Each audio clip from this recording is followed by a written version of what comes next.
How is it going today? Loyalist, my name is Dwayne. My name's Jazz. We're Dwayne Jazz. Today we have for you a review. It is AKA, and before you can start, spoilers.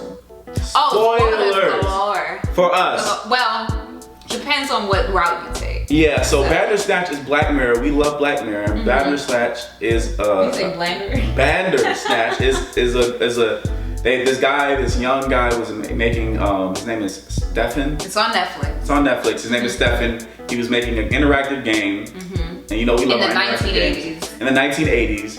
A game based on a book named Bandersnatch. The first choice that you do in this universe is which brand of cereal do you want? Yeah, it's like their first because Netflix never had interactive interactive movie. So they have a choice. It's always two choices, either do this one or this one. And the first one was cereal, and then we chose Sugar Puffs or Frosties. And I chose Frosties. Frosties, yeah. And then they have you choose music, which is like the Thompson Twins versus Now Too. And we chose Thompson Twins, and then you get to the big company for tech computer gaming, and it was called Tuckersoft, which I think is a play for Microsoft. Yeah. Back in the day, and he was like, yeah, we're gonna build all this cool stuff, and we got Colin who makes these great games, and then Stefan was like, oh, I admire his stuff, and so that's when he met Colin, which is the same kid with the eyebrows from Maze Runner.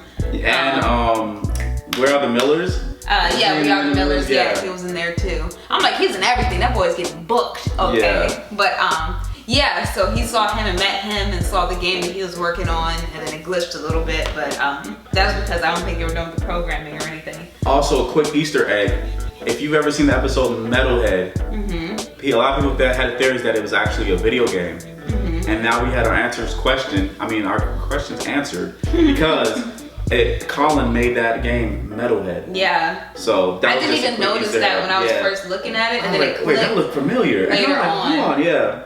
But it's so many choices. It's whatever you choose, depends. Whatever you choose makes the story go a certain way. So at first, when the boss of Tuckersoft said, hey, if you make this story-based game, we'll help you and provide you a team and do all of this stuff to help you do it. And it sounded so good, and so he looked excited about it. But Colin was kind of looking don't do it. And so we accepted it. We said, why not? Let's accept it. It sounds good. That ended up being the wrong choice.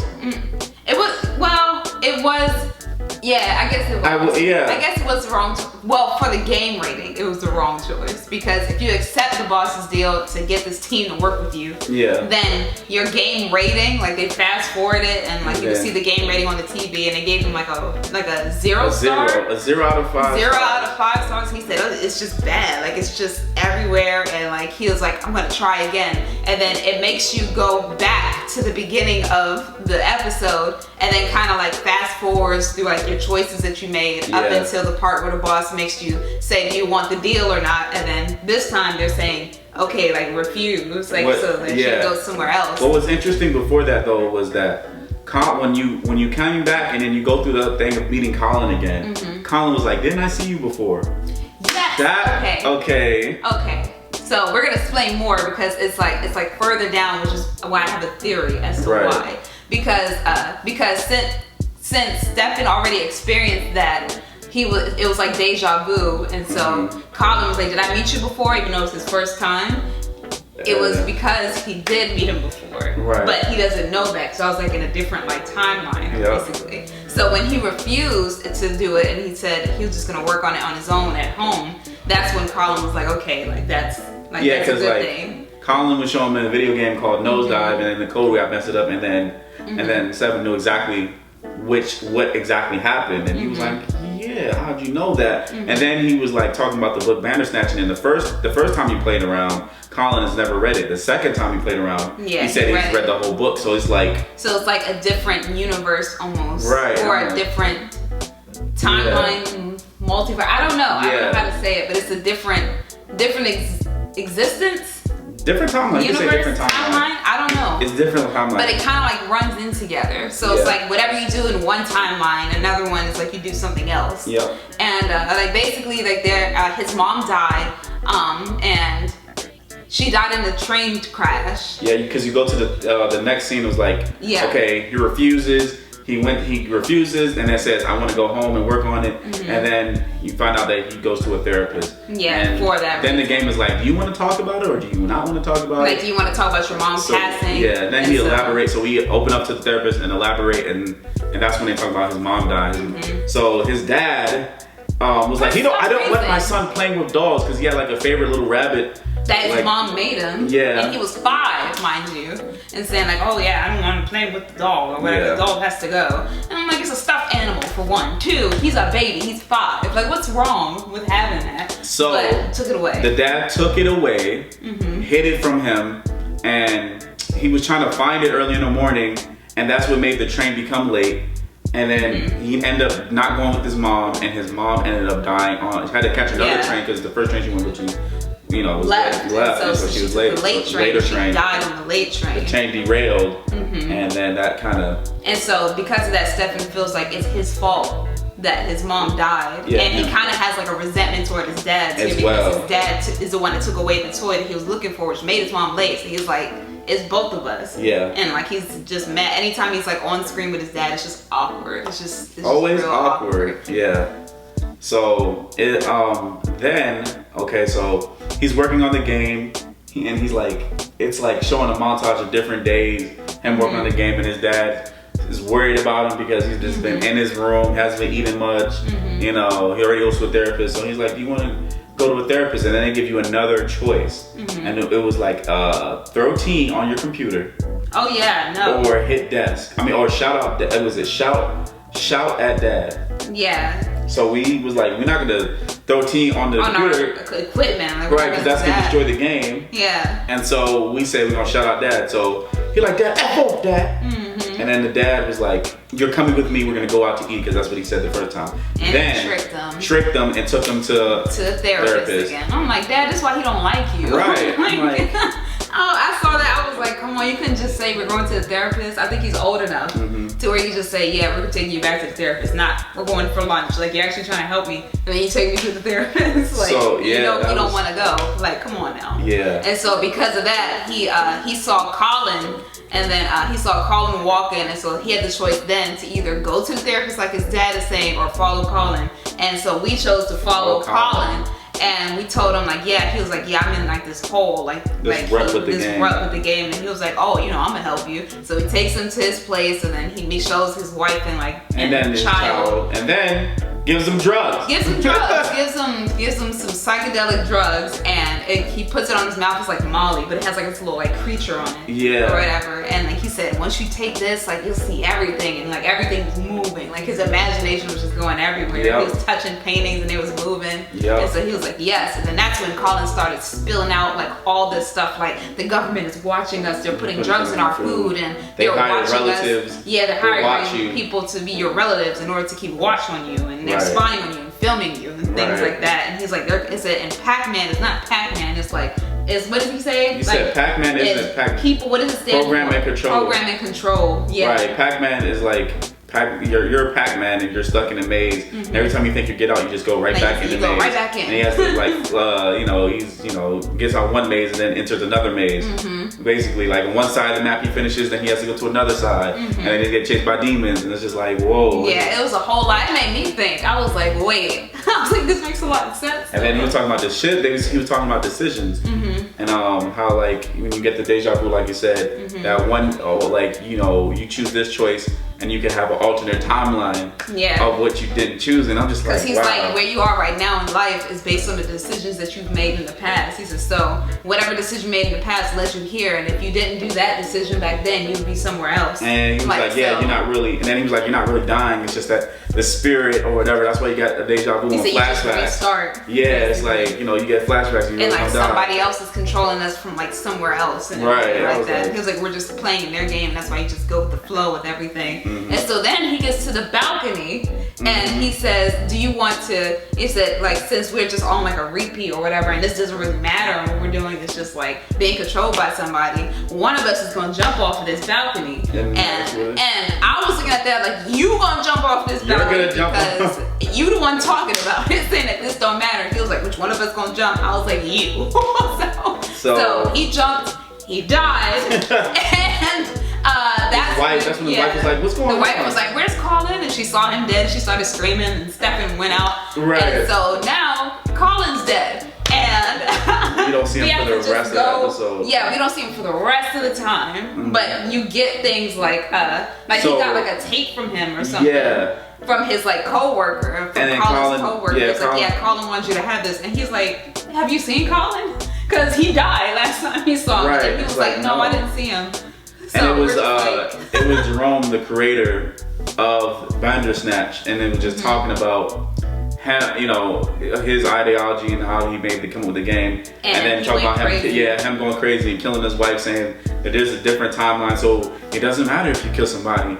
I'm like, you know, it does matter. It does matter. But he was saying that he thinks that she was controlling him and putting stuff in his food and drugging him and everything like that to take control, like the pack people. Yep. And so that's why he like cut her head off or whatever. Yeah. And so it was a lot. It was a lot of things. It was a lot of things. So we went down like the rabbit hole to a point where it was like he's at his computer. And then he's just like, you know, we making him do stuff. We did. I think after we went to college, he still went to the therapist. I think.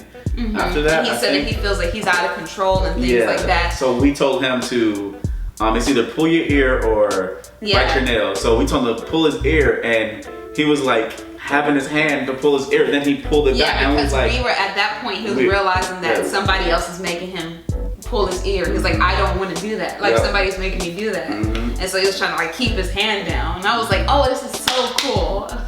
And then at one point he's just back at home in front of his computer, and he was like, I know someone's there. Like I know somebody is getting me. And so the two choices were either tell him that Netflix is controlling him, or say that it was like a little sign. It was like the little bracket sign. It was like a little Gallagher sign from the Davis dude. And so we chose Netflix. It was just like, what's gonna happen? Well, yeah, we was laughing. So, we was like, we chose Netflix. So the computer screen told him, it said, "Is Netflix controlling you?" And he's like, "So no, we're watching you on stream. We're watching you on Netflix. Streaming. No, we're watching. Was it on Netflix? No, oh yeah, it said Netflix. We are watching you on Netflix. Yeah. I am watching you on Netflix. And then he's I'm like, controlling what's what Netflix? you do. He's and then what we was like, that? It's like tell more or like stop conversation. We're like tell more. And we're like, no, tell more. It's a streaming. And it's a streaming platform in the 21st century. And then he's like, what? Because the 21st century hasn't happened. Right. So he's like, what do you mean? So what is that? He was like, stop conversation or tell him more. All right, tell him more. He said basically his like TV,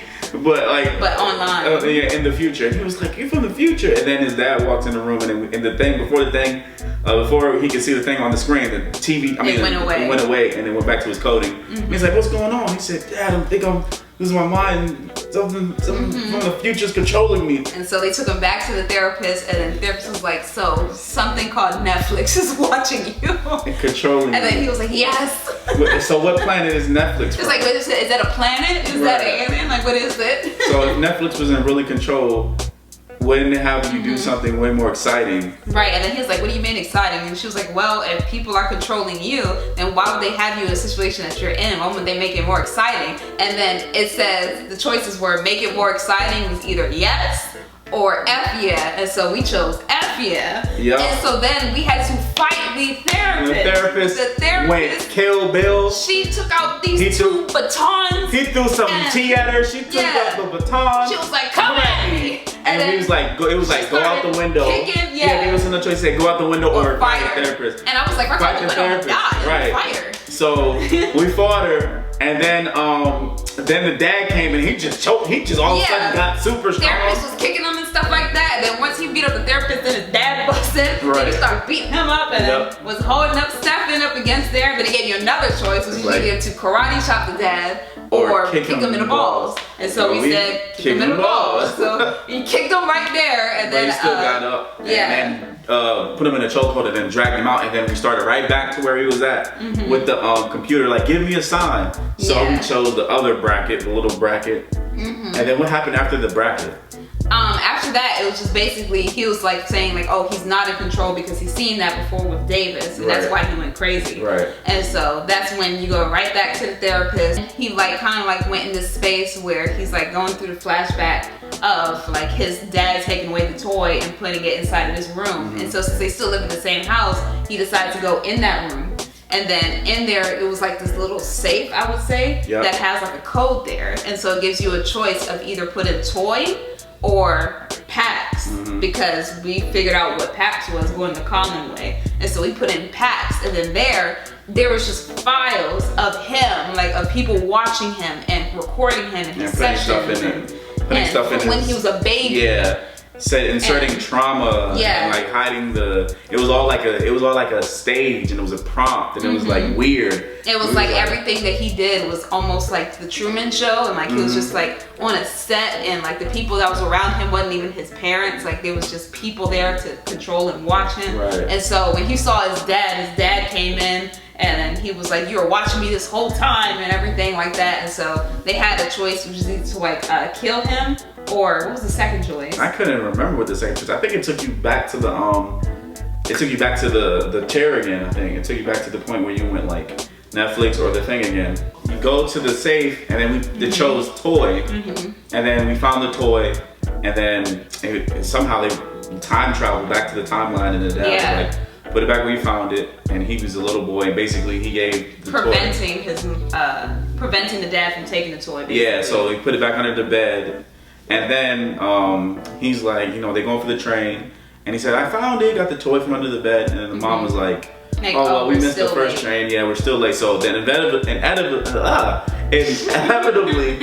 basically, like nothing he did, like even him saving the toy didn't make her not be late. Right. So she's going to die, and so and he knows that. Yeah. So it's yes or no, and we chose yes. Like yes to go with her, because she asked like, "Can you still come?" And he was like, "Yes, I'm coming." And then so they die on the train, and then the timeline we was just on, Stefan dies. But he was sitting in the room with the therapist, and so she was like, he just closed his eyes. Yep. He just died right there. Yep. And that was because he died as the little boy in the flashback. And that flashback, and then that hurt. And that was our ending. He just died with his mom. Yep, died with his mom. There's a lot of endings that There is a lot of endings you have. I suggest you try it out. And I think the game rating when we did that was like 2.5 or something.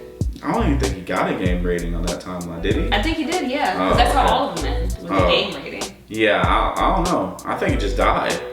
I don't know. I can't remember. I gotta watch it again, because there's a lot, and it's a lot of stuff. We saw all the endings, but this was our ending. This was our first ending. Yeah, we saw all the endings. I'm telling you, it's like an hour and 30 minutes. You might be there for 3 to 4 hours trying to get everything. Because the first run through we did, we was like seeing demons, and it was like picking. We had to pick up a book and then do like picking up albums. It was just a lot. So we would be talking for hours trying to analyzing everything and every other option and all this other stuff. But I really like it. I like it because it's like you're not even watching a show anymore. You're like in a game. Like you're in a game. We played Telltale. Yeah, like Detroit and all of that stuff. And all the And actually watching this episode of the Netflix Bandersnatch, it actually gives you more appreciation for those that do make those choice games. Yeah. Because it's a lot. It's a lot they have to make and create of possibilities and everything, especially for Detroit, because Detroit had like 1 million outcomes. Yeah. So I salute them for doing that. So I think the premise of it, of the whole show, of the interaction thing, was that you really don't have you don't have control. Because it's whatever the person that makes the story that truly has control. And it makes you question, like, is somebody controlling you right now? Right. And is that why you're here? Is that why you're you hear a lot of people saying I should have made this choice and then I would this outcome. So it's up to you to make better choices. I say there's no wrong choices. It's just whatever happens. I feel like there is good and bad choices. I think not good and bad. Better choices. There's better choice, but I don't think there's anything that says like, oh, that's the wrong one. Right or wrong. Yeah, there's no rules. But I think there's choices that you're like, oh, I know I'm not supposed to do that, and this will be a better outcome. Right. I don't know. It's cool, it's just like I liked it. It's like a brain teaser. Yeah. But anyway, comment below, guys. Tell us what you think. Don't forget to like, and share. This is.